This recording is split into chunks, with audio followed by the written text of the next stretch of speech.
हम नेक्स्ट बात करते हैं एप्लीकेशन ऑफ इक्विलिब्रियम कांस्टेंट की, कि इक्विलिब्रियम कांस्टेंट की हमारे पास क्या एप्लीकेशन है। हमारे पास 3 एप्लीकेशन है जिनकी हम बात करेंगे।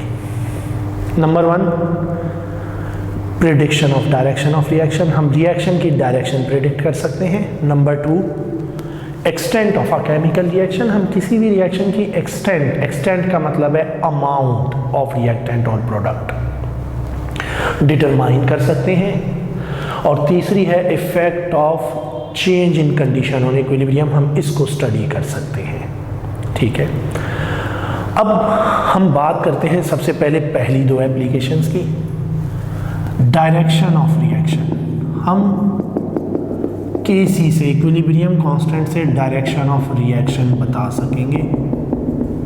ठीक है, इसमें भी 3 केसेस हैं, आपने तीनों केस याद रखने हैं। आपसे कोई भी एमसीक्यू में डायरेक्शन पूछी जाए कि रिएक्शन इक्विलिब्रियम अटेन करने के लिए किस डायरेक्शन में मूव करेगा, न्यू इक्विलिब्रियम पे शिफ्ट होने के लिए, या इस वक्त इक्विलिब्रियम अटेन करने के लिए किस डायरेक्शन में मूव कर रहा होगा, तो आप वो डायरेक्शन बता सकते हैं बाय यूजिंग दिस कंडीशन। सबसे पहली बात, हम कंपेयर करते हैं टू प्रेडिक्ट डायरेक्शन Kc को। Kc को हम कंपेयर करेंगे with concentration of products divided by concentration of reactants at any time, क्योंकि Kc खुद क्या है, Kc is equal to concentration of product over concentration of reactant है, लेकिन कब, when reaction is at equilibrium. हम इसे कंपेयर करेंगे concentration of product over reactant at any time before equilibrium. Equilibrium से पहले किसी भी टाइम पे हम कंसंट्रेशन ऑफ प्रोडक्ट रिएक्टेंट की रेशो लेते हैं और उसके साथ हम कंपेयर करते हैं Kc को, और इसे some time it is called reaction quotient. ठीक है, इसे रिएक्शन कोशेंट भी कहते हैं। अब हमारे पास 3 पॉसिबिलिटी क्या है। If concentration of products over reactant is less than Kc, पहली पॉसिबिलिटी। दूसरी पॉसिबिलिटी है concentration of product over reactant at any time is greater than Kc, और तीसरी पॉसिबिलिटी या तीसरा केस है concentration of product over reactant at any time is equal to Kc। अगर तो concentration of product over reactant किसी भी time Kc के बराबर आ गई, Kc वैल्यू की, तो रिएक्शन इज एट इक्विलिब्रियम, हम कह देंगे रिएक्शन इक्विलिब्रियम पे है। अगर Kc is equal to concentration of product over reactant, ratio of concentration of product to reactant भी इसे हम कह सकते हैं। अगर Kc किसके बराबर है, ratio of concentration of product over reactant at any time, इसके इक्वल है, तो रिएक्शन इक्विलिब्रियम पे है। अगर ratio of concentration of product over reactant less than value of Kc है, तो इसका मतलब है forward reaction is required to attain equilibrium. Equilibrium पे पहुंचने के लिए मोर प्रोडक्ट रिक्वायर्ड है, फॉरवर्ड रिएक्शन चाहिए इक्विलिब्रियम पे पहुंचने के लिए। इसके 2 मतलब इससे ये नहीं कहना कि Kc की वैल्यू पे कोई चेंज आएगा। भाई इक्विलिब्रियम कांस्टेंट, इक्विलिब्रियम अटेन करने से पहले हम डायरेक्शन प्रेडिक्ट करते हैं। ठीक है, ये Kc की वैल्यू पे कोई चेंज नहीं ला रहा, ये बता रहा है कि इक्विलिब्रियम अटेन करने के लिए, इक्विलिब्रियम तक इस रिएक्शन को पहुंचने के लिए मज़ीद प्रोडक्ट चाहिए। इस वक्त प्रोडक्ट कम है, जब मज़ीद थोड़ा प्रोडक्ट बनेगा तो रिएक्शन इक्विलिब्रियम पे आएगा। तो इसका मतलब है फॉरवर्ड रिएक्शन होगा, more forward reaction is required to attain equilibrium. और अगर concentration of product over reactant Kc से लार्ज हो, इस रेशियो की वैल्यू Kc की वैल्यू से लार्ज आए किसी भी रिएक्शन के लिए, इसका मतलब है कि बहुत ज़्यादा प्रोडक्ट बन गया है। अब रिवर्स रिएक्शन रिक्वायर्ड है टू अटेन इक्विलिब्रियम। जब थोड़ा रिवर्स रिएक्शन बढ़ेगा तो उसके बाद रिएक्शन इक्विलिब्रियम पे आएगा, क्योंकि रिएक्टेंट मज़ीद चाहिए अब इक्विलिब्रियम के लिए। इक्विलिब्रियम पोजीशन अटेन करने के लिए रिएक्टेंट की कंसंट्रेशन कम है, more reactant is required to attain equilibrium. इसका मतलब है reverse reaction is required to attain equilibrium. ठीक है, ये होगी एक एप्लीकेशन कि we predict direction by comparing ratio of concentration of product to reactant with K C. पहली बात याद रखनी है कि how we predict direction of reaction by comparing ratio of concentration of product to reactant at any time with ratio of concentration of product to reactant at equilibrium, क्योंकि Kc क्या है, ratio of concentration of product to reactant at equilibrium when reaction is at equilibrium। तो हम इससे compare करके direction predict करेंगे। If Kc is equal to concentration of product over reactant, reaction is at equilibrium। if concentration of product over reactant is less than Kc, more forward is required। if it is greater than Kc, more reverse is required। ठीक है, अगली बात करते हैं next application की, और वो क्या है, extent of chemical reaction. Extent of reaction हम प्रिडिक्ट कर सकते हैं, और उसके भी 3 केस हैं। आपने वो तीनों कंडीशंस, तीनों केस याद रखने हैं। ठीक है, एक्सटेंट का मतलब है सिंपल अमाउंट ऑफ रिएक्टेंट और प्रोडक्ट। जब, अच्छा ये कब है, जब इक्विलिब्रियम अटेन हो चुका है। एक्सटेंट ऑफ रिएक्शन हम कब डिटरमाइन कर रहे हैं, when equilibrium is attain, reaction equilibrium पे पहुंच चुका है। अब हम देखना चाहते हैं कि इक्विलिब्रियम पे जिस वक्त रिएक्शन पहुंचा, रिएक्शन मिक्सचर में तमाम रिएक्टेंट भी होते हैं, तमाम प्रोडक्ट भी होते हैं इक्विलिब्रियम पे। अगर हम इक्विलिब्रियम मिक्सचर की बात करें, ये भी बहुत इंपॉर्टेंट पॉइंट है कि equilibrium mixture contain all reactant and products at equilibrium.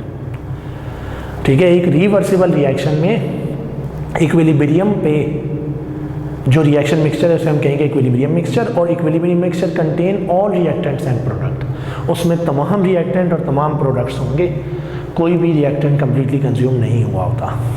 ठीक है, तो इक्विलिब्रियम मिक्सचर में सब मौजूद होते हैं। कंसंट्रेशन डिफरेंट हो सकती है और होती है।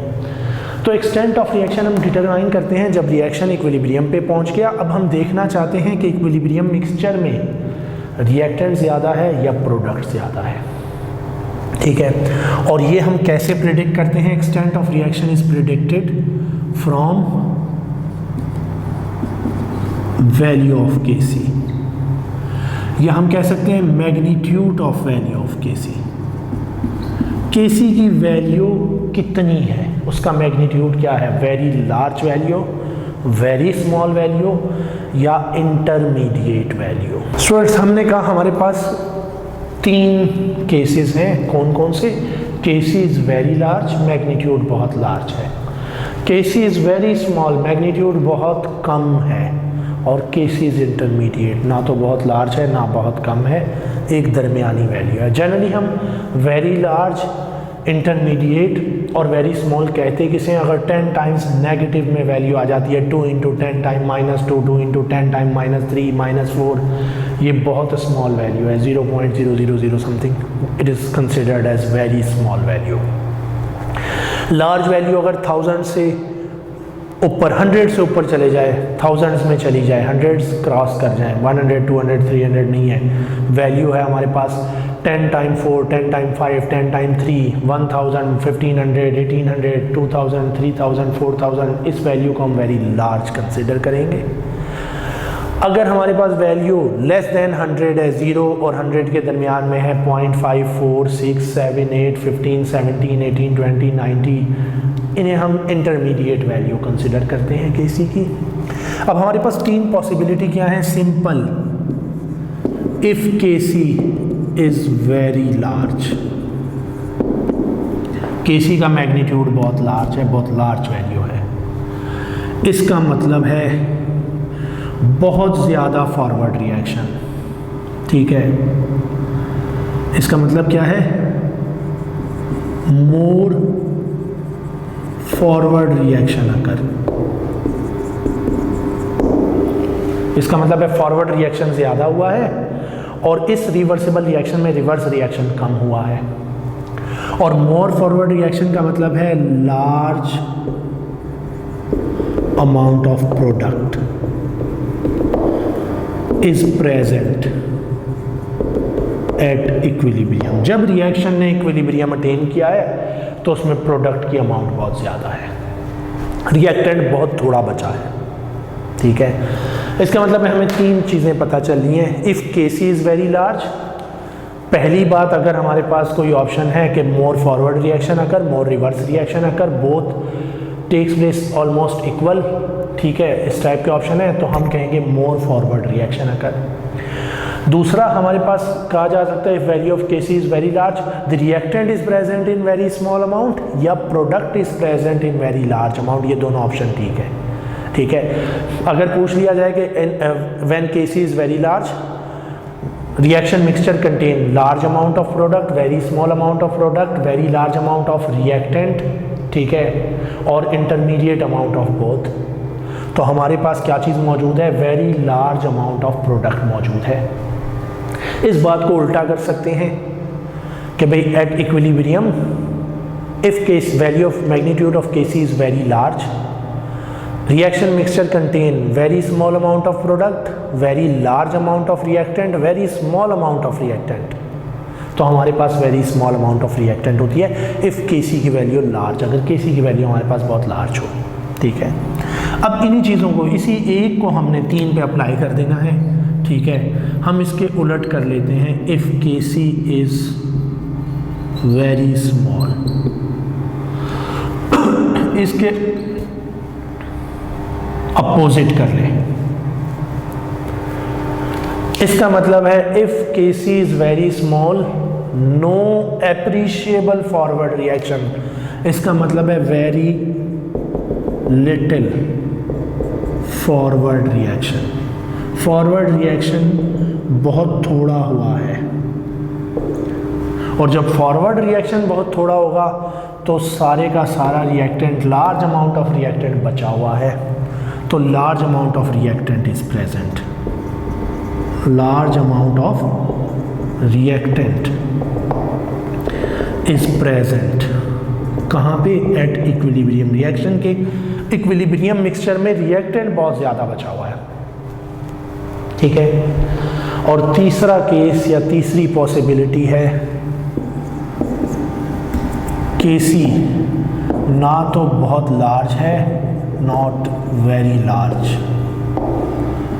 ना ही वेरी स्मॉल है, not neither large nor small, ना तो लार्ज है ना ही बच्चे ये स्मॉल है। इसका मतलब क्या होगा, appreciable forward and reverse both occurs in reasonable amount, forward और रिवर्स दोनों ही रीजनेबल अमाउंट में हुए हैं, and reaction mixture contain almost, ठीक है, या reaction mixture contain appreciable amount of both reactant and product, reaction mixture में रिएक्टेंट की भी एक रीजनेबल अमाउंट मौजूद है, प्रोडक्ट की भी एक रीजनेबल अमाउंट मौजूद है। यहाँ पे हम ये नहीं बता सकते कि किसकी ज़्यादा है किसकी अमाउंट कम है, both appreciable amount of both reactant and products are present at equilibrium. जी तो स्टूडेंट्स, यहाँ पे 2 छोटे छोटे से सवाल देखेंगे। ठीक है, बहुत सिंपल, क्योंकि कुछ छोटी सी बातें ऐसी होती हैं जो कि मालूम होना ज़रूरी है, हम ये समझ रहे होते हैं, मैं ये समझ रहा हूँ आपको मालूम है, लेकिन ऐसा नहीं होता। जो टॉपिक हमने पढ़े मुझे मालूम है उनका हर क्वेश्चन आप कर सकेंगे एमसीक्यूज़ में, लेकिन ये 2 सवाल मैं क्लियर करना चाहूँगा। यहाँ पे एक बात मैं क्लियर करना चाहूँगा उसके लिए। पहला क्वेश्चन है, what can effect the magnitude of K C. भाई हमने कहा केसी इज इक्विलिब्रियम कांस्टेंट, और कांस्टेंट का मतलब है कांस्टेंट रिमेन्स सेम, सिर्फ केसी की वैल्यू, मैग्नीट्यूड ऑफ केसी, इसका मतलब है वैल्यू ऑफ केसी सिर्फ चेंज होगी विद चेंज इन टेम्परेचर, बाकी किसी फैक्टर से केसी की वैल्यू पे कोई इफेक्ट नहीं आता। केसी का मतलब है constant value for every reaction, KC concentration से, केसी प्रेशर से, ठीक है, चेंज नहीं होता। जो हमने पीछे बात की थी इंडिविजुअल रिएक्शंस की और उनके इक्विलिब्रियम कांस्टेंट के एक्सप्रेशन हमने ड्राइव किए थे, वहाँ पे हमने कहा था depend upon pressure and volume. इसका मतलब है फॉर दिस पर्टिकुलर रिएक्शन ये प्रेशर या वॉल्यूम पे डिपेंड कर रही है। वैसे हर एक रिएक्शन की अपनी केसी वैल्यू है और वो कांस्टेंट है फॉर एवरी कंसंट्रेशन। सिर्फ चेंज होती है तो चेंज इन टेम्परेचर, क्योंकि टेम्परेचर चेंज होने से rate of reaction, speed of reaction change हो जाती है, नंबर ऑफ कोलिजन ज़्यादा हो जाते हैं, एवरेज काइनेटिक एनर्जी इंक्रीज हो जाती है, कोलिजन फ्रीक्वेंसी बढ़ेगी, एवरेज काइनेटिक एनर्जी बढ़ेगी, तो स्पीड ऑफ रिएक्शन मुख्तलिफ होगी। ठीक है, तो KC only depend upon temperature, बाकी प्रेशर, कैटलिस्ट या कंसंट्रेशन से इसकी वैल्यू पे कोई फ़र्क नहीं आएगा। तो what can effect the magnitude of KC? Temperature can effect. For every reaction KC has different value at different temperature.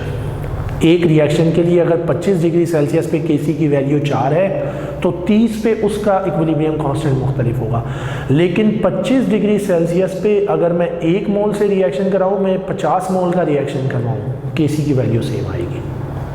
ठीक है, दूसरा एक क्वेश्चन है, if initial concentration of reactants are double then KC become. अब अगर आपको ये बात समझ आई है तो ये आपको खुद मालूम होना चाहिए। हमने कंसंट्रेशन डबल कर दी, अब यहाँ पे इस चीज़ को याद रखना, ये क्या है? Equilibrium constant and it only effect with temperature. सिर्फ टेम्परेचर चेंज करने से केसी का मैग्नीट्यूड चेंज होगा। हम कंसंट्रेशन डबल करें, ट्रिपल करें, 10 टाइम करें, 50 टाइम करें, रिड्यूस करें, केसी रिमेन्स सेम, केसी की वैल्यू में कोई चेंज नहीं आएगा। Thank you students. Next time हम further effect of change in conditions की बात करेंगे और इस चैप्टर को, इस टॉपिक को आगे बढ़ाएंगे। आज जो हम टॉपिक पढ़ेंगे वो है ली शैटलियर प्रिंसिपल, और ली शैटलियर प्रिंसिपल के बाद effect of change in conditions. Le Chatelier principle को हम कहाँ अप्लाई करेंगे, उसकी एप्लीकेशन क्या है, effect of change in conditions है। तो हम ली शैटलियर प्रिंसिपल और effect of change in conditions on equilibrium position and value of equilibrium constant, हम इस पे बात करते हैं कि ये क्या है। सबसे पहले ली शैटलियर प्रिंसिपल क्या है? According to Lee Chatelier principle, if stress is applied to the system at equilibrium, system will reduce the effect of stress applied. इसका मतलब क्या है कि if stress का यहाँ पे मतलब क्या है कि हम कोई change लाएं। If we change the condition of reaction at equilibrium, हम equilibrium पे reaction की condition change करेंगे तो reaction जो change हमने लाया है उसको अपोज करेगा, उसको रिड्यूस करेगा। अब कोई भी सिस्टम, कोई भी रिएक्शन 100% उसे नलीफाई नहीं कर सकता, उसको ख़त्म नहीं कर सकता। It minimise the effect of stress applied. System will reduce, not vanish. ऐसा नहीं होगा कि मैं टेम्परेचर इंक्रीज करूं, रिएक्शन उसके अपोजिट जाए और जितना मैंने इंक्रीज़ किया है वो उतना ही उसके अपोजिट जाके इक्वल ख़त्म कर ले। इट रिड्यूस द इफेक्ट, ये सिर्फ रिड्यूस करता है, टू मिनिमाइज करता है। ठीक है, तो इस ली शैटलियर प्रिंसिपल के जो एप्लीकेशन है या एप्लीकेशन ऑफ केसी, ये इक्विलिब्रियम कांस्टेंट की एप्लीकेशन भी है और ये ली शैटलियर प्रिंसिपल की मदद से हम स्टडी करेंगे। वो क्या है? Effect of different conditions on equilibrium position and equilibrium constant, कि अगर हम कंडीशन चेंज करते हैं तो रिएक्शन इक्विलिब्रियम और पोजीशन पे क्या इफेक्ट आएगा, हम उसकी बात करते हैं। भाई सबसे पहले हमारे पास पैरामीटर है कंसंट्रेशन। अगर मैं किसी रिएक्शन की कंसंट्रेशन चेंज करूं जिस वक्त रिएक्शन इक्विलिब्रियम पे हो, हम क्या करें? इक्विलिब्रियम पे रिएक्शन की कंसंट्रेशन अगर चेंज करें, ठीक है, कंसंट्रेशन चेंज करें और रिएक्शन इक्विलिब्रियम पे, हम ज़रा देखते हैं इसका क्या इफ़ेक्ट होगा। मेरे पास ये रिएक्शन है N2H2, रिवर्सिबल है NH3, इक्विलिब्रियम अटेन कर चुका है। कंसंट्रेशन 4 तरह से चेंज हो सकती है। Increase concentration of reactant, increase concentration of product, decrease concentration of reactant और डिक्रीज कंसंट्रेशन ऑफ प्रोडक्ट। हम 4 तरह से चेंज कर सकते हैं। अब अगर हम कंसंट्रेशन ऑफ रिएक्टेंट इंक्रीज करेंगे, if we increase concentration of reactant, reaction oppose करेगा और वो उसे डिक्रीज करेगा, और डिक्रीज करने के लिए कहाँ जाएगा, फॉरवर्ड डायरेक्शन में। ठीक है। दूसरा, अगर मैं कंसंट्रेशन ऑफ प्रोडक्ट डिक्रीज करूंगा तो रिएक्शन उसे इंक्रीज करेगा, मेरे लाए हुए चेंज को अपोज करेगा। मैंने प्रोडक्ट रिमूव कर ली, कम कर दी, रिएक्शन मज़ीद प्रोडक्ट बनाएगा और मज़ीद प्रोडक्ट बनाने के लिए फॉरवर्ड जाएगा। इसका मतलब है मेरे पास इफेक्ट ऑफ कंसंट्रेशन में पहली चीज़ क्या आ गई, increase in concentration of reactant. Condition क्या है, हम रिएक्टेंट इंक्रीज करें या प्रोडक्ट डिक्रीज करें।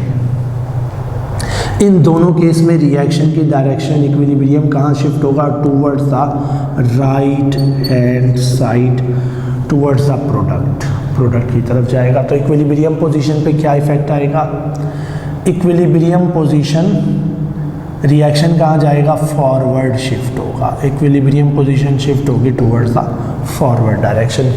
कंसंट्रेशन का effect, increase in concentration of reactant और decrease in concentration of product will shift the equilibrium towards the product side, forward जाएगा, more product is form.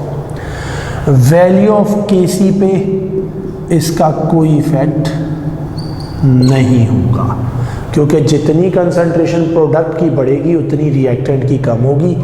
केसी क्या है, K C is equal to concentration of product divided by reactant. अगर मज़ीद forward जाएगा product की concentration की value बढ़ती जाएगी, रिएक्टेंट की उतनी कम हो जाएगी, केसी की वैल्यू अगेन हमारे पास सेम ही आएगी। ठीक है। अच्छा, इसके बाद अगर हम बात करते हैं इसके अपोजिट, हम कंसंट्रेशन ऑफ रिएक्टेंट डिक्रीज करें, रिएक्शन मज़ीद रिएक्टेंट बनाने के लिए रिवर्स डायरेक्शन में जाएगा, रिवर्स रिएक्शन होगा, मोर रिवर्स। ठीक है। इसका मतलब है if we decrease concentration of reactant, reaction will go to the reverse direction. अगर मैं प्रोडक्ट की कंसंट्रेशन इंक्रीज करूंगा तो कम कैसे हो सकती है, प्रोडक्ट रिएक्टेंट में चेंज हो। इसका मतलब है if we increase concentration of product, reaction will move to the reverse direction, equilibrium will shift to the left hand side, equilibrium reactant side पे शिफ्ट होगा। ठीक है। तो दूसरी चीज़ हमारे पास क्या आ गई, कंडीशन क्या है, डिक्रीज कंसंट्रेशन ऑफ रिएक्टेंट और इंक्रीज कंसंट्रेशन ऑफ प्रोडक्ट। अगर हम प्रोडक्ट बढ़ाएंगे तो रिवर्स रिएक्शन, रिएक्टेंट कम करेंगे तो रिवर्स रिएक्शन, रिएक्टेंट रिमूव किया तो रिवर्स। तो increase decrease in concentration of reactant और increase in concentration of product reverse reaction करेगा। वैल्यू ऑफ केसी पे इसका कोई इफेक्ट नहीं होगा। तो सबसे पहली हमने बात की कंसंट्रेशन का क्या इफेक्ट है, इफ़ वी इंक्रीज रिएक्टेंट और if we decrease product, equilibrium will shift to the product side. दूसरा, इफ़ वी डिक्रीज रिएक्टेंट और इफ़ वी इंक्रीज प्रोडक्ट, इनमें से हम कोई सा भी काम करेंगे तो equilibrium will shift to the left hand side towards the reactant side. ये है हमारे पास इफेक्ट ऑफ कंसंट्रेशन। स्टूडेंट्स, हमारे पास दूसरा जो फैक्टर है वो है effect of change in pressure और वॉल्यूम। क्योंकि हमें मालूम है प्रेशर और वॉल्यूम का इन्वर्स रिलेशन है, तो हम प्रेशर इंक्रीज करेंगे वॉल्यूम ऑफ सिस्टम डिक्रीज हो जाएगा।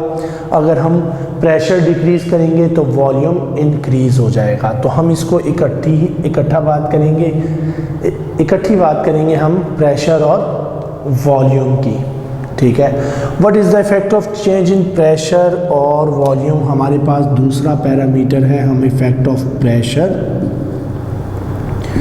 और वॉल्यूम की बात करते हैं कि इस पर क्या इफेक्ट आएगा। मेरे पास रिएक्शन है N2 प्लस H2, NH3 बना रहा है। अब बच्चों यहाँ पे देखते हैं, पहले सबसे हमें मालूम होना चाहिए कि प्रेशर का क्या इफ़ेक्ट होगा। वॉल्यूम के लिए हम उसे ही उलट कर देंगे, ठीक है। मतलब वॉल्यूम के लिए हम कहेंगे प्रेशर के इंक्रीज़ का जो इफ़ेक्ट है वही इफ़ेक्ट वॉल्यूम के डिक्रीज़ का है।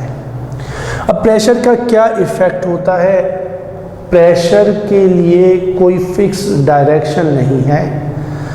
हम प्रेशर इंक्रीज करेंगे, रिएक्शन इक्विलिब्रियम पोजीशन शिफ्ट होगी towards less number of moles.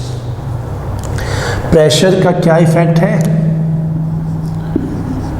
If we increase pressure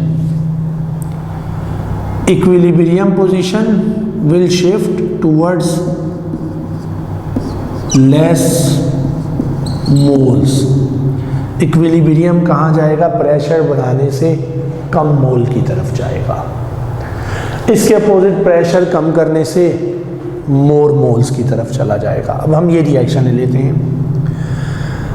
अगर मैं इस रिएक्शन का प्रेशर इंक्रीज करता हूँ, इफ वी इंक्रीज प्रेशर, ये रिएक्शन इक्वेशन है, बैलेंस इक्वेशन है, हमें बैलेंस इक्वेशन चाहिए होगी हमेशा। हमने प्रेशर इंक्रीज किया, इक्विलिब्रियम फॉरवर्ड जाएगा या रिवर्स, हम नंबर ऑफ मोल काउंट करेंगे 3 + 1 4 रिएक्टेंट के, 2 प्रोडक्ट के, ठीक है। रिएक्टेंट के कितने मोल हैं, 4 हैं, प्रोडक्ट के मोल 2 हैं। इसका मतलब है equilibrium position will shift towards the product side. Pressure increase करने से ये रिएक्शन फॉरवर्ड जाएगा। तो हम कोई भी रिएक्शन हो, हम 4 ही रिएक्शन देखेंगे, बैलेंस इक्वेशन देखेंगे, अगर नहीं है तो बैलेंस करेंगे, नंबर ऑफ मोल काउंट करेंगे, रिएक्टेंट साइड पे कितने, प्रोडक्ट साइड पे कितने हैं। जिस तरफ कम मोल होंगे प्रेशर इंक्रीज से इक्विलिब्रियम पोजीशन उस डायरेक्शन में शिफ्ट होगी। इसका मतलब है मैं इसे 2 कंडीशंस में चेंज कर लेता हूँ। मैं कहता हूँ एक मेरे पास पॉसिबिलिटी है कि number of moles of reactant number of moles of product से ज़्यादा हो। जब रिएक्टेंट के मोल ज़्यादा होंगे, प्रोडक्ट के मोल कम होंगे, प्रेशर इंक्रीज से रिएक्शन फॉरवर्ड, ठीक है। प्रेशर इंक्रीज का मतलब क्या है, वॉल्यूम डिक्रीज। प्रेशर इंक्रीज का मतलब है डिक्रीज इन वॉल्यूम। इसका मतलब है if N R number of moles of reactant are less than number of mole of product, जब भी रिएक्टेंट और if number of mole of reactant are greater than number of mole of product, reactant के mole ज़्यादा होंगे, product के मोल कम होंगे, मैं pressure increase करूँगा या वॉल्यूम डिक्रीज करूँगा, तो रिएक्शन कहाँ जाएगा, फॉरवर्ड होगा, ठीक है। प्रेशर इंक्रीज करने से या वॉल्यूम डिक्रीज करने से रिएक्शन फॉरवर्ड जाएगा। कब, if N R is greater than N P, जब रिएक्टेंट के मोल ज़्यादा है, प्रोडक्ट के मोल कम है, प्रेशर बढ़ाया, फॉरवर्ड। प्रेशर बढ़ाने का मतलब है वॉल्यूम डिक्रीज किया, फॉरवर्ड। वॉल्यूम का क्या इफेक्ट है, इफ नंबर ऑफ मोल्स, या फिर हम कह सकते हैं with decrease in volume reaction will go to the direction with less moles. मैं यहाँ पे ये कह सकता हूँ। तो ये हो गई पहली कंडीशन। अब इसके उलट कर लेता हूँ, प्रेशर डिक्रीज करते हैं तो वॉल्यूम इंक्रीज होगा। अगर इस रिएक्शन का प्रेशर डिक्रीज करें तो रिएक्शन उस डायरेक्शन में जाएगा जिधर मोल ज़्यादा है। मैंने प्रेशर डिक्रीज किया, रिएक्शन रिवर्स जाना चाहिए क्योंकि प्रोडक्ट साइड पे 2 मोल, रिएक्टेंट साइड पे 4। इसका मतलब है यहाँ पे प्रेशर डिक्रीज और वॉल्यूम इंक्रीज से इसके रिवर्स कर लें। फॉरवर्ड है तो रिवर्स हो गया। दूसरी कंडीशन मेरे पास इसके अपोजिट हो जाएगी, इफ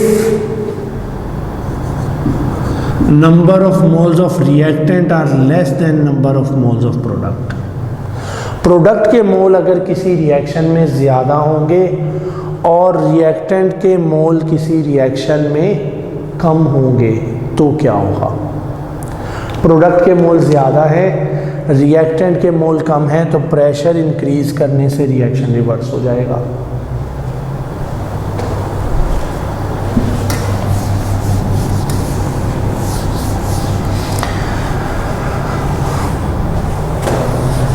फॉर एग्जाम्पल हम रिएक्शन ले लेते हैं PCl5 decompose to give PCl3 plus Cl2। Reactant का 1 मोल है, प्रोडक्ट का 1 + 1 टोटल 2 मोल्स है।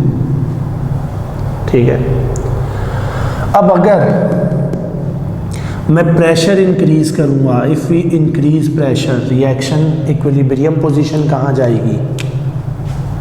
रिएक्शन रिवर्स जाएगा, लेस मोल्स की तरफ। इसका मतलब है इंक्रीज इन प्रेशर और इसका मतलब है decrease in volume will reverse the reaction if NR is less then NP। Pressure increase और वॉल्यूम डिक्रीज से रिवर्स।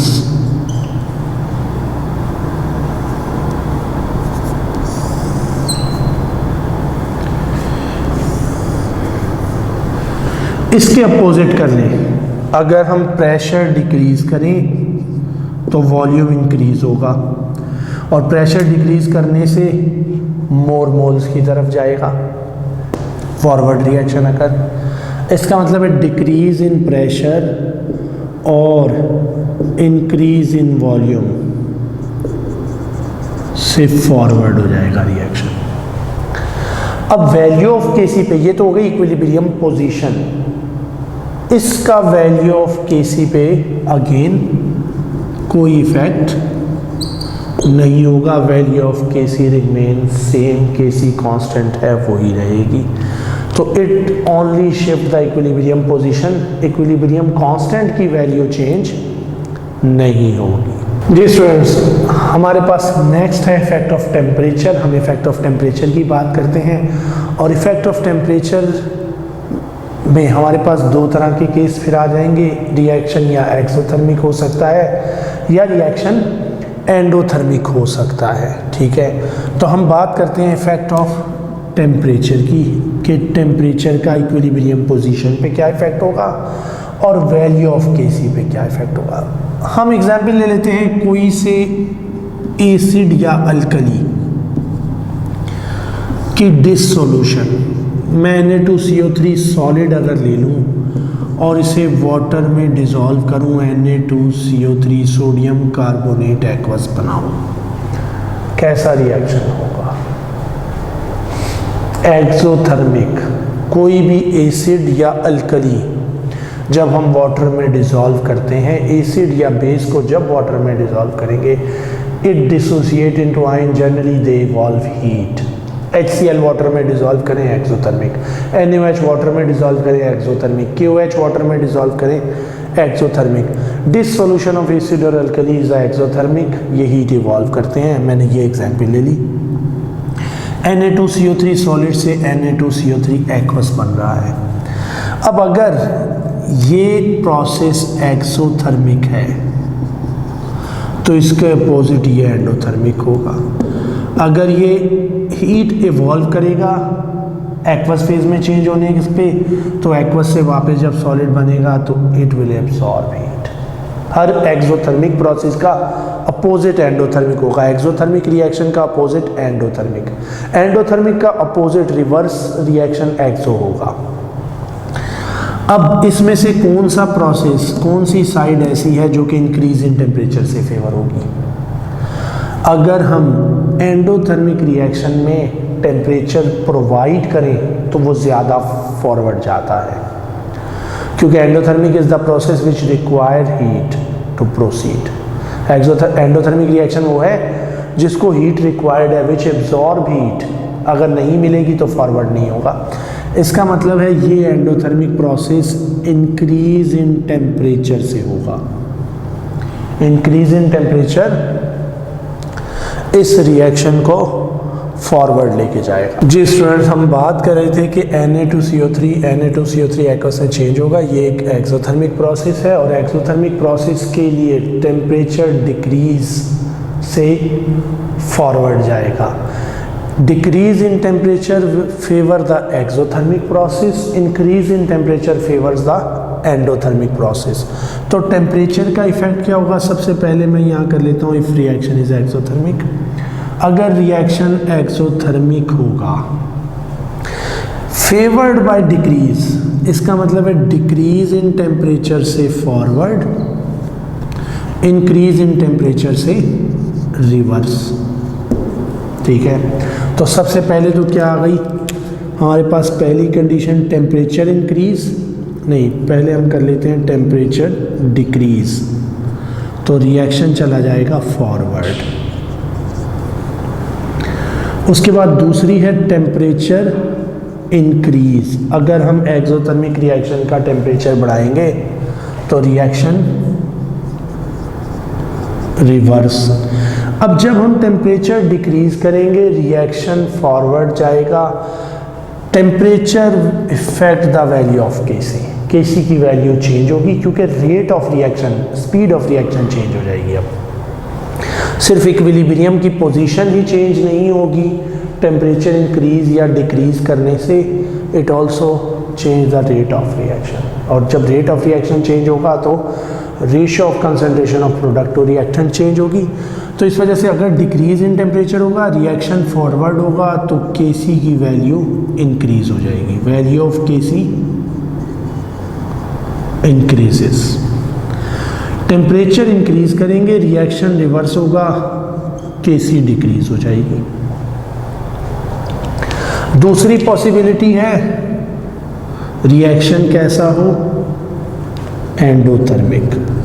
अब कोई भी एंडोथर्मिक प्रोसेस है वो हीट एब्जॉर्ब करेगा तो होगा, इसका मतलब है जितना टेम्परेचर बढ़ाएंगे उतना एंडोथर्मिक रिएक्शन फॉरवर्ड जाएगा।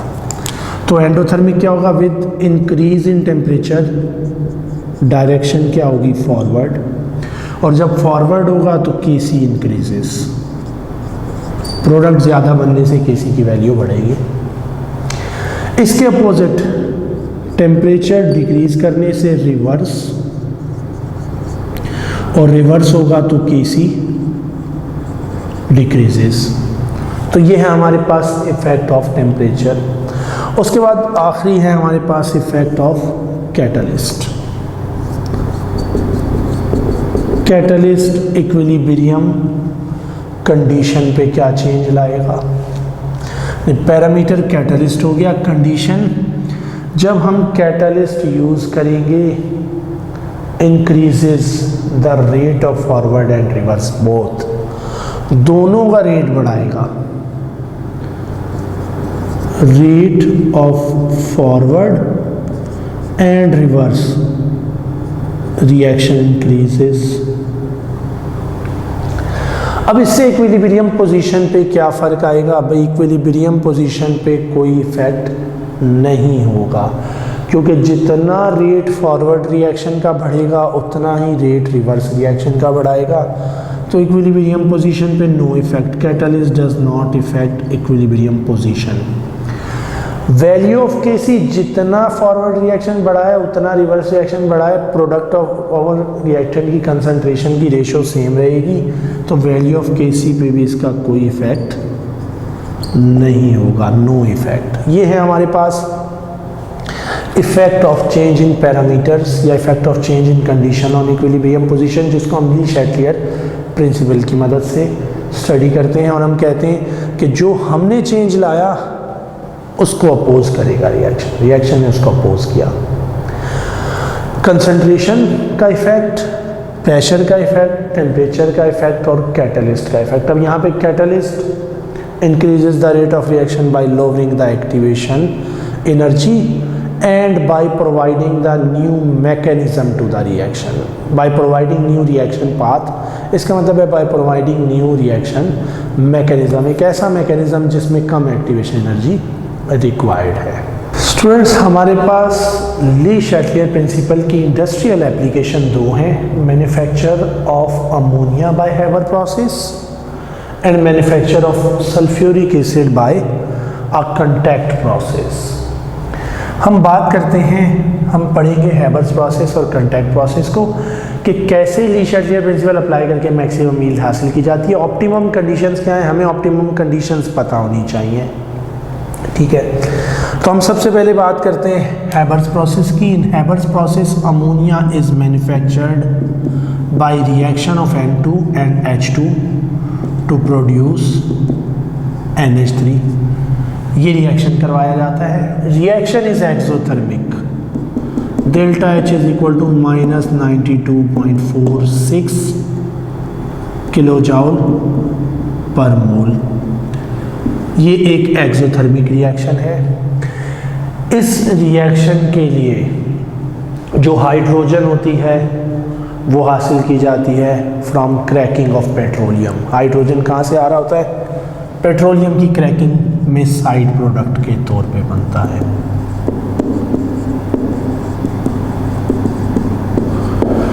N2 distil from air.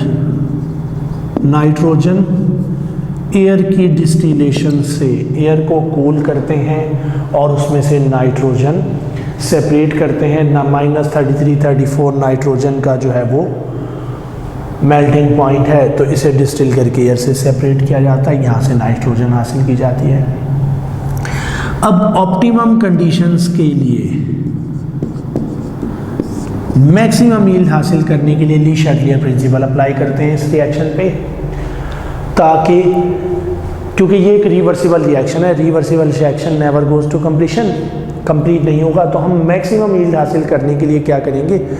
Conditions apply करेंगे जिस पे यील्ड मैक्सिमम हो, हम ज़्यादा से ज़्यादा अमोनिया हासिल कर सकें। सबसे पहले हमें मालूम है रिएक्शन इज एक्सोथर्मिक, बल्कि उससे भी पहले continuous removal of ammonia. Haber's process की एक कंडीशन क्या है? अमोनिया को कंटिन्यूसली रिमूव किया जाता है और अमोनिया को रिमूव करने के लिए क्या करते हैं? अगेन इसको कूल करते हैं टू द लो टेम्परेचर। जब लो टेम्परेचर पे कूल करेंगे, रिएक्शन मिक्सचर में N2 H2 और NH3 H2 और N2 मौजूद है। सही, ये N2 नहीं NH3 का मेल्टिंग पॉइंट जिस पे ये लिक्विड फेज में चेंज होगी -34 है। -34 डिग्री सेल्सियस पे ये लिक्विड फेज में चेंज होता है। तो इसको -33 पॉइंट समथिंग या -34 तक जब कूल करते हैं तो अमोनिया लिक्विफाई हो जाता है, लिक्विड अमोनिया की फॉर्म में चेंज जाता है, जबकि H2 और N2 उसमें बच जाती है जो कि गैसियस फेज में होती है और अमोनिया को रिमूव किया जाता है बाय लिक्विफिकेशन। लिक्विफिकेशन के जरिए लिक्विफाई करके अमोनिया को निकाल दिया जाता है टू इंक्रीज। पहली condition continuous removal of ammonia. दूसरी ऑप्टिमम कंडीशन मैक्सिमम यील्ड के लिए हम इस रिएक्शन पे क्या अप्लाई करते हैं? हमें मालूम है number of moles of reactants are less than number of moles of product are less than reactant. ठीक है, moles of product moles of reactant से कम है। ऐसे केस में increase in pressure forward reaction करेगा, तो इस रिएक्शन के लिए हाई प्रेशर यूज़ किया जाता है up to 200 atm, because high pressure favour the forward reaction. High pressure इसको फॉरवर्ड लेके जाता है। उसके बाद हमने कहा delta H is -92, reaction is exothermic. Minus का मतलब है exothermic reaction. Exothermic reaction is favoured by decrease in temperature. तो इसके लिए जो टेम्परेचर की कंडीशन यूज़ की जाती है वो है 400 to 450, 400 to 450 degree Celsius. 400 degree Celsius normally इसे हम 400 कहेंगे। 400 degree Celsius that is 676 kelvin, 673 kelvin.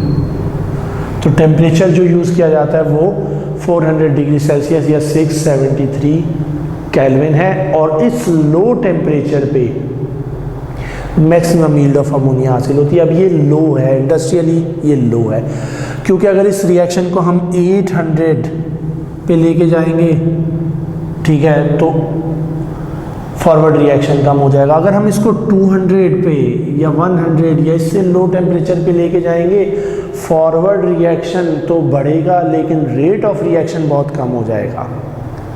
क्योंकि रिएक्शन कब होगा, when molecule collide with one another, यहाँ कोलिजन थ्योरी आ जाएगी, and molecule with sufficient energy, molecule which possess activation energy will react.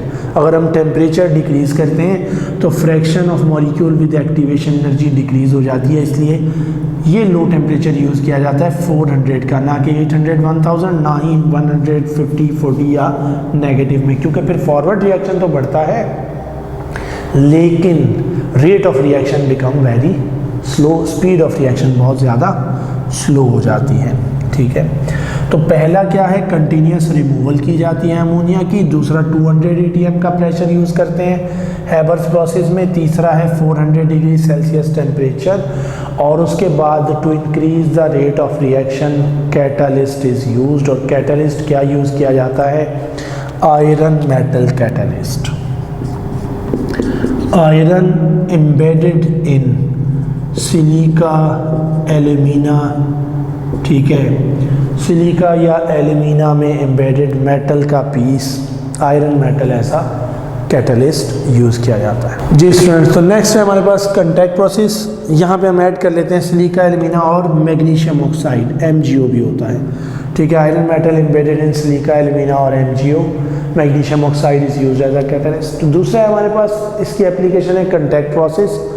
Contact process is used for manufacture of sulphuric acid.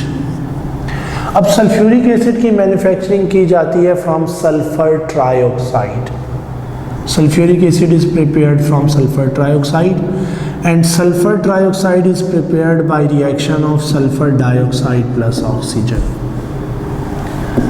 ठीक है, sulphur trioxide sulphur dioxide plus oxygen के reaction से बनाया जाता है। Again this reaction is exothermic, delta H is negative, इसके लिए भी डेल्टा H नेगेटिव होता है।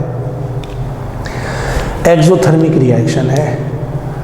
Sulphur dioxide burning of sulphur से हासिल किया जाता है, bye burning of sulphur. Sulphur का ऑक्सीजन से रिएक्शन कराते हैं, सल्फर डाइऑक्साइड बनता है। सल्फर डाइऑक्साइड का ऑक्सीजन से रिएक्शन करवाएंगे, it produce sulphur trioxide SO3। When SO3 is dissolved in water, it produce H2SO4। लेकिन ये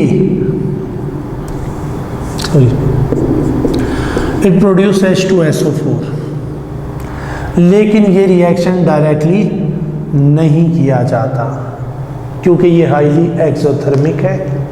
इट प्रोड्यूस फ्यूम्स। हम डायरेक्ट SO3 को वाटर में डिज़ोल्व करके सल्फ्यूरिक एसिड नहीं बनाते, बल्कि यहाँ पे क्या किया जाता है, इसके बजाय SO3 को सल्फ्यूरिक एसिड में पहले डिज़ोल्व किया जाता है और यहाँ से बनता है H2S2O7। इस H2S2O7 को हम कहते हैं ओलियम, और इस ओलियम की डाइल्यूशन से सल्फ्यूरिक एसिड बनता है। When oleum is diluted with water, oleum plus water जब हम मिक्स करते हैं, it produce 2 moles of H2SO4। ठीक है, तो ये है H2SO4 बनाने का तरीका। सबसे पहले रिएक्शंस आ गए हमारे पास। Sulphur is produced by burning, sulphur dioxide is produced by burning of sulphur. Sulphur dioxide react with oxygen and produce SO3। SO3 when dissolved in sulfuric acid produce oleum, oleum when diluted with water produce sulfuric acid। ठीक है, directly नहीं किया जाता। ठीक है, इसे हम direct नहीं करते, हाईली एक्सोथर्मिक है इस वजह से। अब ली शैटलियर प्रिंसिपल या कंडीशंस हम कहाँ अप्लाई करते हैं? जी, तो ली शैटलियर प्रिंसिपल हम अप्लाई करते हैं इस रिएक्शन पे SO2 + O2 जो कि SO3 बना रहा है, और हमें मालूम है रिएक्शन इज एक्सोथर्मिक, तो लो टेम्परेचर 650 इनिशियली यूज़ किया जाता है। Initially gases are heated up to 650 then recycled at 400 to 500। ठीक है, to get maximum SO3। Catalyst use is vanadium pentaoxide, contact process में V2O5 और platinum finally divided powdered platinum is used as a catalyst. Pressure of 1 atm is used. 1 atm pressure क्यों? Because यहाँ पे हैं 2 moles, यहाँ पे हैं 3 मोल। तो अगर हम प्रेशर इंक्रीज करेंगे reaction will go to the forward, ये फॉरवर्ड जाएगा। हम नॉर्मल प्रेशर यूज़ करते हैं लेकिन हम प्रेशर इंक्रीज कर सकते हैं। 1 atm प्रेशर यहाँ पे यूज़ किया जाता है। ऑक्सीजन जो कि इनएक्सपेंसिव है, continuously addition of oxygen forward reaction लेके जाता है। तो एडिशन ऑफ O2 की जाती है और SO3 को रिमूव करते हैं। यहाँ पे एक और बात, H2SO4 is called king of chemicals. इसे किंग ऑफ केमिकल्स कहा जाता है और किसी भी कंट्री की इंडस्ट्रियल ग्रोथ या इंडस्ट्रियल प्रोग्रेस चेक की जाती है बाय मैन्युफैक्चरिंग ऑफ H2SO4 के वो मुल्क कितना सल्फ्यूरिक एसिड मैन्युफैक्चर कर रहा है। ठीक है, तो इसलिए इसको किंग ऑफ केमिकल्स कहा जाता है। Its production give idea about industrial progress of country. Students, हम बात करते हैं कुछ क्वेश्चंस की। ठीक है, हम कुछ क्वेश्चन डिस्कस करेंगे इस टॉपिक से रेलिवेंट। सबसे पहले हमारे पास एक क्वेश्चन दिया हुआ है, which statement about following equilibrium is correct. Equilibrium given है, कौन सी स्टेटमेंट करेक्ट है? N2 + H2 produce NH3, delta H - 92 kilo joule per mole है। Value of Kp fall with increase in temperature, value of Kp rise with increase in temperature, value of Kp fall with increase in pressure और adding iron catalyst shift equilibrium to right hand side. सबसे पहली बात हमें मालूम है equilibrium position पे catalyst का कोई इफेक्ट नहीं है, ये ऑप्शन तो हो ही नहीं सकता कभी भी। उसके बाद इक्विलिब्रियम Kp की वैल्यू, इक्विलिब्रियम कांस्टेंट की वैल्यू पे प्रेशर का कोई इफेक्ट नहीं होता। हमने कहा था इक्विलिब्रियम कांस्टेंट की वैल्यू सिर्फ टेम्परेचर के साथ चेंज होगी, बाकी कोई फैक्टर वैल्यू चेंज नहीं करेगा। हमने टेबुलेटेड फॉर्म में इफेक्ट्स लिखे थे और वहाँ पे हमारे पास क्या था, सिर्फ टेम्परेचर इफेक्ट कर रहा था Kp वैल्यू को। तो इसका मतलब है A और B में से हमने चूज़ करना है। अब अगर हम एक्सोथर्मिक रिएक्शन का टेम्परेचर बढ़ाते हैं तो इक्विलिब्रियम रिवर्स जाता है और जब रिएक्शन रिवर्स जाता है तो Kp वैल्यू डिक्रीज होती है। ठीक है, तो value of Kp fall with increase in temperature. Kp fall होगी, कम होगी टेम्परेचर के बढ़ने से। ठीक है, with increase in temperature reaction reverse जाएगा, Kp की वैल्यू कम हो जाएगी, तो हमारे पास ऑप्शन ही है। अब यहाँ पे ये 2015 के MCAT के पेपर में क्वेश्चन मौजूद था, about 80% of ammonia is used for the production of explosive, fertiliser, nylon और पॉलीमर। तो हम यहाँ पे कुछ पॉइंट्स ऐड कर लेते हैं हैबर्स प्रोसेस से रेलिवेंट। सबसे पहली बात, Haber process 13% nitrogen fixation Haber's process के उससे है। हैबर्स प्रोसेस 110 million ton of ammonia industrially पूरी दुनिया में हैबर प्रोसेस से बनाया जाता है। एनुअली एक साल में 110 million ton of ammonia prepared by Haber's process. जो अमोनिया हैबर प्रोसेस से बनाया जाता है उसमें से 80% is use for manufacture of fertiliser. उसमें से 80% यूरिया फर्टिलाइज़र या direct ammonia as a fertiliser या डिफरेंट फर्टिलाइज़र बनाने में इस्तेमाल किया जाता है। और रिमेनिंग जो 20% बचता है it is use for the preparation of explosive and nylon. और उसके अलावा बाकी पॉलीमर्स बनाने में भी इस्तेमाल होता है। नाइलॉन खुद भी एक पॉलीमर है, लेकिन रिमेनिंग जो 20% है वो एक्सप्लोजिव, नाइलॉन और दीगर पॉलीमर्स बनाने में इस्तेमाल होता है। तो अब इस क्वेश्चन का आंसर तो हमारे पास आ गया कि about 80% of ammonia is use for preparation of production of fertilisers. Haber process से बनाया जाने वाला 80% अमोनिया फर्टिलाइज़र बनाने के लिए इस्तेमाल होगा। उसके बाद ये 2014 के पेपर में क्वेश्चन था कि 2HF produce H2 + F2। The equilibrium constant Kc value is 10⁻⁻13 at 2000 degree Celsius. What is the Kp of reaction. Reaction की Kp क्या होगी, हमें रिलेशनशिप याद होना चाहिए, और वो क्या है, Kp is equal to Kc into RT की पावर डेल्टा n। तो सबसे पहले डेल्टा n निकालें, जब भी इस किस्म का सवाल आए सबसे पहले डेल्टा n को चेक करें। अगर डेल्टा n 0 आ गई तो हमें कहीं और कैलकुलेशन करने की ज़रूरत ही नहीं पड़ेगी। 2 moles of reactant 2 moles of product, delta n is equal to 0। और जब डेल्टा n 0 होगी Kp is equal to Kc। कितनी है 10⁻³ ए ऑप्शन नहीं है, बी 10⁻−13 सॉरी 10⁻−13, तो ये 10⁻−13 Kp Kc इक्वल होगा इस रिएक्शन के लिए। इसी तरह कभी कभी बहुत सिंपल क्वेश्चन आ जाते हैं, जैसे कि एक पेपर में क्वेश्चन आया हुआ था एंट्री टेस्ट के पेपर में कि what is the temperature range use in modern Haber's process plant. जो मॉडर्न हैबर प्रोसेस के प्लांट हैं, मैंने बात की थी अभी कि भाई हम जो टेम्परेचर यूज़ करते हैं 400 है, लेकिन नॉर्मली आजकल जो यूज़ किया जाता है मॉडर्न प्लांट्स में वो 400 to 500 डिग्री सेल्सियस है, जो कि 673 to 773 केल्विन हो जाएगा। ठीक है, तो 670 to 770 केल्विन। अगर आपके पास रेंज गिवन हो टेम्परेचर की और हैबर प्रोसेस के लिए हो, तो आपने क्या यूज़ करना है, 400 to 500 की रेंज आप सेलेक्ट करेंगे।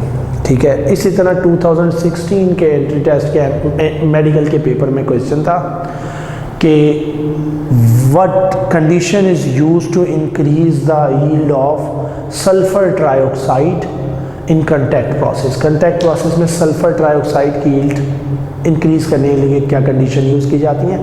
अब उसमें डिफरेंट कंडीशंस गिवन थी, उसमें एक कंडीशन गिवन थी कंटिन्यूसली एडिशन ऑफ ऑक्सीजन या add of oxygen gas increase the yield of SO3। तो हमें मालूम है हम ऑक्सीजन ऐड करते हैं, ठीक है, बाकी सब प्रोसेस भी हैं, लेकिन oxygen is added to increase the yield of SO3, तो इसमें हम रिएक्टेंट भी ऐड कर रहे हैं। ठीक है स्टूडेंट, नेक्स्ट क्लास में नेक्स्ट टॉपिक के साथ इंशाल्लाह मिलेंगे। Good luck.